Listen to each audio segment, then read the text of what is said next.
আমরা রেড রোডে। Red road ভালোই লাগছে, বেশ আকাশ তুলনামূলক পরিষ্কার আছে হাঁটার কথা। মাঝেরহাট ব্রিজ এটা ভেঙে পড়েছিল, সেই ব্রিজ ক্রস করে পেরিয়ে যাচ্ছি।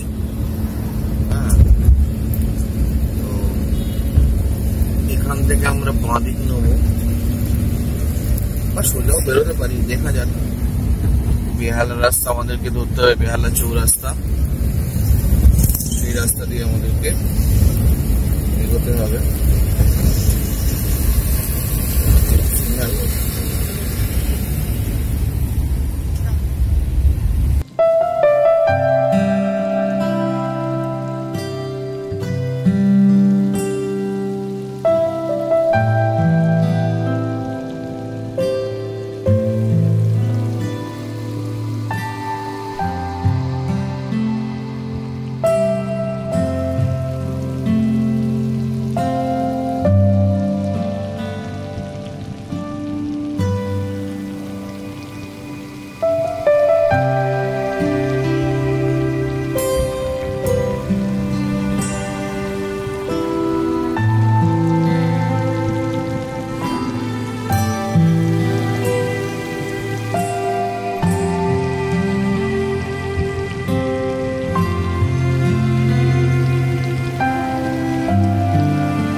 আজ একটা বৃষ্টি ভেজা রোববার। কাল রাত থেকেই বৃষ্টি হচ্ছে।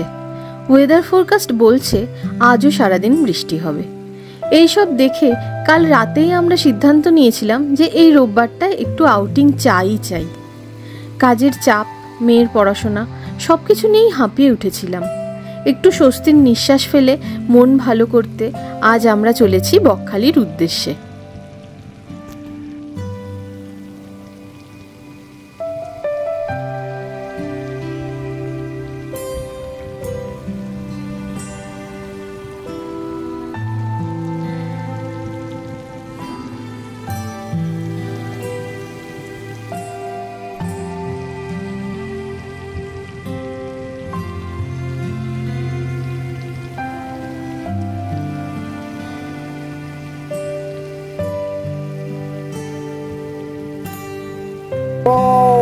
কতদিন পর আপনাকে বেড়াতে দারুণ লাগে।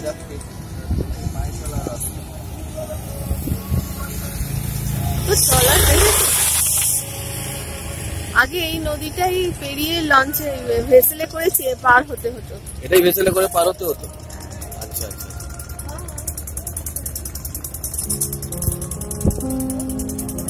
নদীটার নাম হাতানিয়া দোয়ানিয়া। এই নদীটির ওপরেই নবনির্মিত এই সেতুটির নামও হয়েছে হাতানিয়া দোয়ানিয়া সেতু। নামখানা থেকে বকখালি পৌঁছানোর জন্য এই সেতুটিই হলো একমাত্র ভরসা।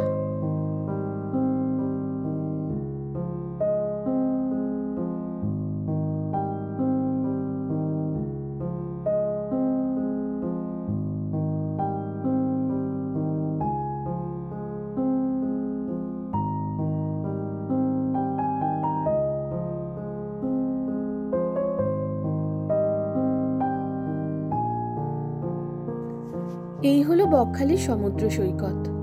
বঙ্গোপসাগরের তীরবর্তী এই সমুদ্র সৈকত লাল কাঁকড়া ও সাদা বালির জন্য বিখ্যাত। ছুটির মরশুম ছাড়াও ফাঁক পেলেই আম বাঙালি আমাদের মতোই আজ বৃষ্টি ভেজা দিন উপভোগ করতে যে বেরিয়ে পড়েছে তা এই ভিড় দেখলেই বোঝা যাচ্ছে। বীচটা এমনিতে খুব সুন্দর হলেও আজ দেখছি একেবারেই স্নান করার উপযুক্ত নয়। হয়তো ভরা বর্ষায় অন্য রূপে ধরা দেবে।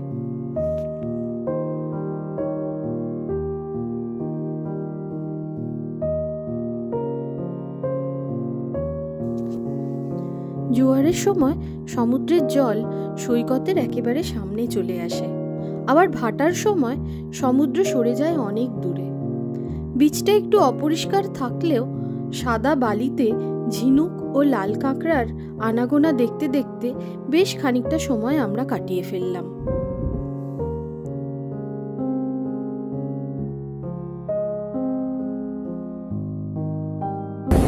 বকখালি সমুদ্র বীচ আজকে বেশ জল বেশি গেছে মনে হচ্ছে।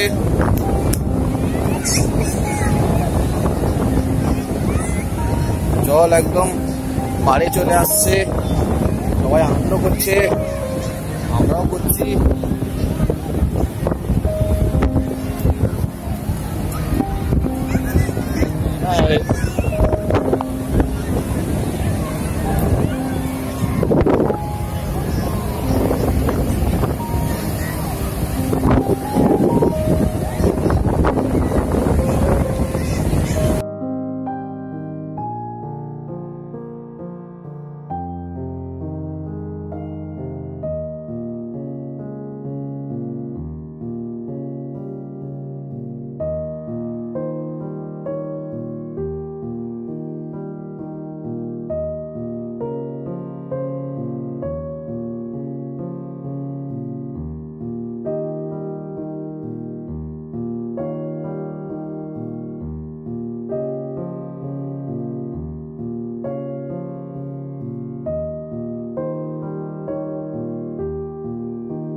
অনেকটা সময় বকখালিতে কাটিয়ে এবার আমরা চলেছি ফ্রেজারগঞ্জের উদ্দেশ্যে। চারিদিকে সবুজের সমারোহ দেখতে দেখতে চলেছি আমরা। বিংশ শতাব্দীর গোড়ার দিকে বাংলার lieutenant governor sir Andrew Fraser এই জায়গাটি আবিষ্কার করেন। ফ্রেজার সাহেবের প্রচেষ্টার স্বীকৃতি হিসাবে ফ্রেজারগঞ্জের নামটি দেওয়া হয়েছে। স্থানীয়দের মতে এই জরাজীর্ণ বাড়িটি নাকি ফ্রেজার সাহেবের বাংলো ছিল এককালে। এখন জোয়ারের সময় তাই সমুদ্র অনেকটাই উত্তাল।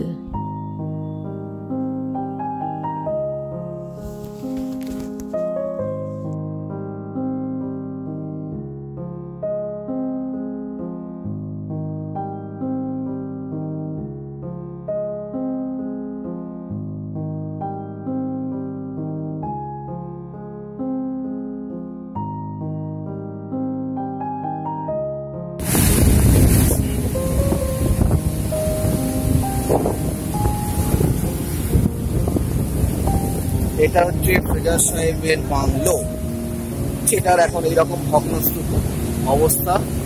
পুরো ঘরের ভেতরে জল ঢুকে যায়, কি অবস্থা! আরে বাবা,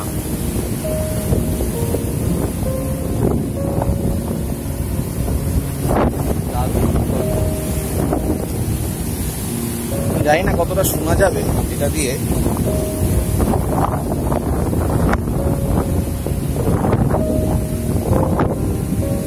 পুরোপুরি বাঁধ দেওয়া রয়েছে, দেখা যাচ্ছে জলের কি অবস্থা হয়ে গেছে।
বর্ষার আকাশ জুড়ে মেঘ করলে মনে হয় যেন মেঘ আর সমুদ্র একই দিগন্তরেখায় মিলেমিশে গেছে। এত কাছে থেকে প্রকৃতিকে উপভোগ করার এর থেকে ভালো সুযোগ খুব কমই পাওয়া যায়। এখন আমরা এসে পড়েছি একটি গাঙ্গেয় বদ্বীপ এলাকায়, যার নাম হেনরি আইল্যান্ড। এটা বকখালি সমুদ্র সৈকত থেকে মাত্র 5 কিলোমিটার দূরত্বে অবস্থিত। 19 শতকের এক ইউরোপীয় সাহেব হেনরি একটা সময় এই অঞ্চলের সার্ভেয়ার ছিলেন। তার নাম অনুসারেই এই দ্বীপটির নাম হেনরি আইল্যান্ড।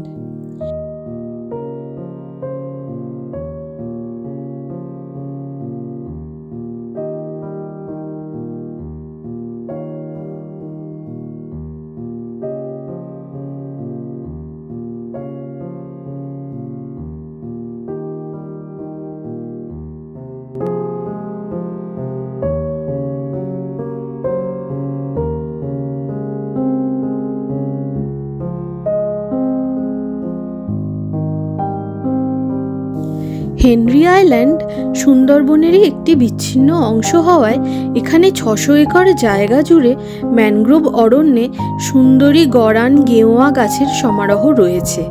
কাদা থেকে শ্বাসমূলগুলি জমির উপরে দাঁড়িয়ে থাকতে দেখা যায়। এই অফুরন্ত সবুজের সমারোহ মনকে কোথাও শান্ত করে। ম্যানগ্রোভ অরণ্যে নানা ধরনের পরিযায়ী পাখিও দেখা যায়।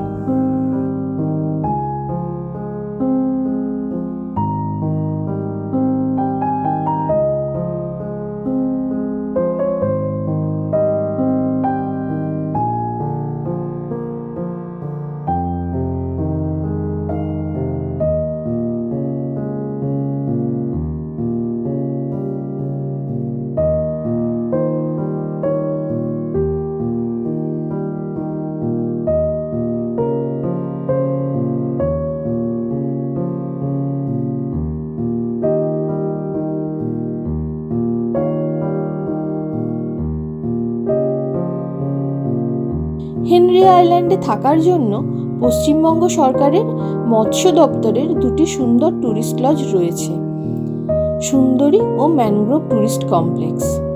ছোট ছোট কটেজে ঠান্ডা হাওয়ায় বসে পরিবারের সঙ্গে বা একান্তেই নিজের সঙ্গে অনেকটা সময় কাটিয়ে দেওয়া যায়।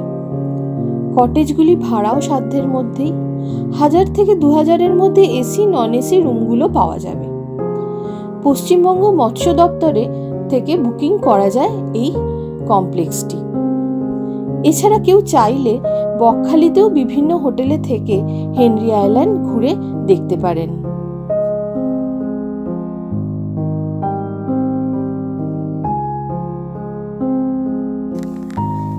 এই দ্বীপের খ্যাতির কারণ মূলত এখানকার মৎস্য প্রকল্প। এখানে পশ্চিমবঙ্গ সরকারের 80টি মাছের ভেড়ি আছে, যেখানে বিভিন্ন প্রজাতির চিংড়ি ছাড়াও অন্যান্য মাছের চাষ করা হয়। এই কারণে এখানকার হোটেলে বিভিন্ন ধরনের মাছের পদগুলি ভীষণ লোভনীয়। মাছ ছাড়াও কাঁকড়ার নানা পদ এখানকার ট্যুরিস্ট কমপ্লেক্সে পাওয়া যায়।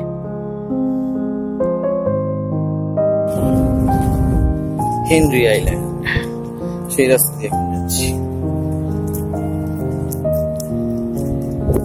শ্বাসমূলের জায়গা।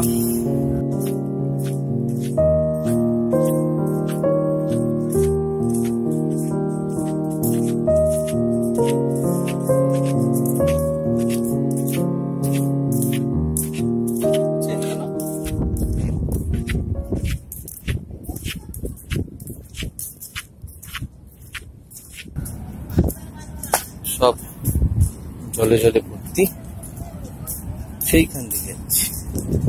আরে বাবা, এখান দিয়ে আবার একটা ছোট্ট সাঁকো মতন রয়েছে, সেইখান দিয়ে যেতে হবে।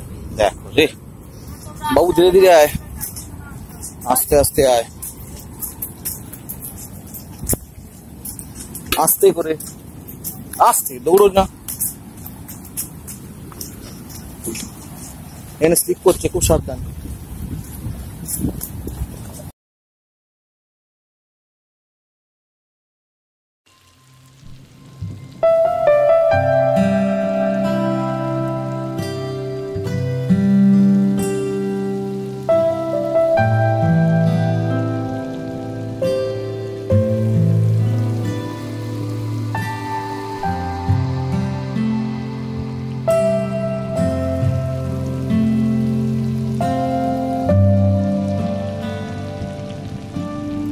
সমুদ্র থেকে জোয়ারের জল জঙ্গলের মধ্যে ঢুকে পড়েছে।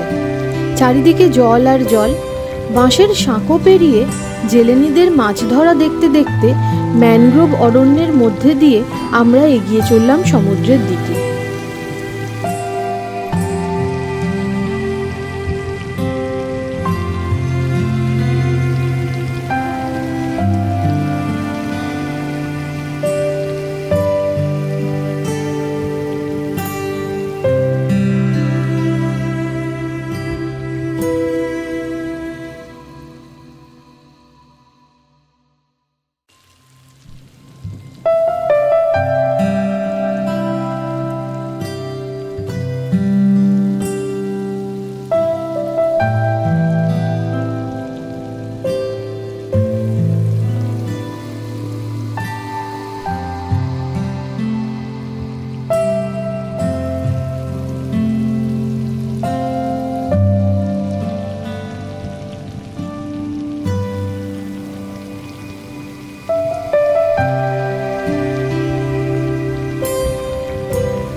বেশ খানিকটা সময় আমরা সমুদ্রের ঢেউয়ের আনাগোনা দেখে আর ম্যানগ্রোভের সৌন্দর্যে মুগ্ধ হয়ে বকখালি ভ্রমণ শেষ হলো আমাদের।